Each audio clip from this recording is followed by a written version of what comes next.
Good morning and welcome to Beginning the Day with God on Tuesday the 11th of February. We open today's worship with the Taizé chant, See, I am near. Come now, put aside your busyness for a while. Take refuge for a time from your troublesome thoughts. Throw away your cares and let your burdensome worries wait. Take some time off for God and rest for a while in Him. Enter the secret room of your mind, put out everything except God and whatever helps you to find Him. Close the door of your mind and seek God. Say now to God with all your heart, I seek your face, Lord, your face I seek. Amen. Today's reading continues our journey through the book of the prophet Joel. Today, chapter 1, beginning to read at verse 15. Alas for the day! For the day of the Lord is near, and as destruction from the Almighty it comes. Is not food cut off before our eyes, joy and gladness from the house of our God? The seed shrivels under the clods, the storehouses are desolate, the granaries are ruined because the grain has failed. How the animals groan! The herds of cattle wander about because there is no pasture for them. Even the flocks of sheep are dazed. To you, O Lord, I cry, for fire has devoured the pastures of the wilderness, and flames have burned all the trees of the field. Even the wild animals cry to you because the watercourses are dried up, and fire has devoured the pastures of the wilderness.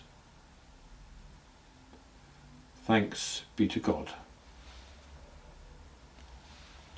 And now today's reflection. The day of the Lord is a phrase familiar to us from Old Testament prophecy, and it's likely that Joel is consciously referencing Isaiah, Ezekiel and Malachi, and others when he uses the phrase here. As prophetic voices have reminded the community from the very earliest times, often serving as the grit in the oyster, we must have an eye both to the present and to the future.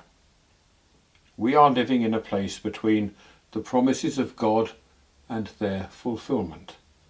And what is certain is that we will be called to account for the way in which we honour and nurture that which God has given us. Complacency is not an option. Indeed, it can be disastrous. Striking in today's passage is the way in which Joel describes how the animals groan and the wild animals cry to God. St. Paul, centuries later, will take up a similar message when he writes that the whole creation has been groaning in labour pains until now. The physical, the material, the created world is acutely aware of both its beauty and its brokenness, and longs for its redemption. Where today might our prayers and actions join in that chorus of longing? Amen.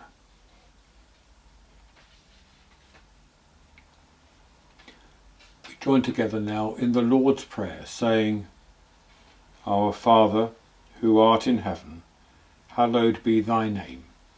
Thy kingdom come, thy will be done, on earth as it is in heaven. Give us this day our daily bread, and forgive us our trespasses, as we forgive those who trespass against us. and lead us not into temptation, but deliver us from evil. For thine is the kingdom, the power, and the glory, for ever and ever. Amen. Dear God, we are yours, and we give ourselves to you in joy and in sorrow, in sickness and in health, in success and in failure, in life and in death, in time and for eternity. Amen.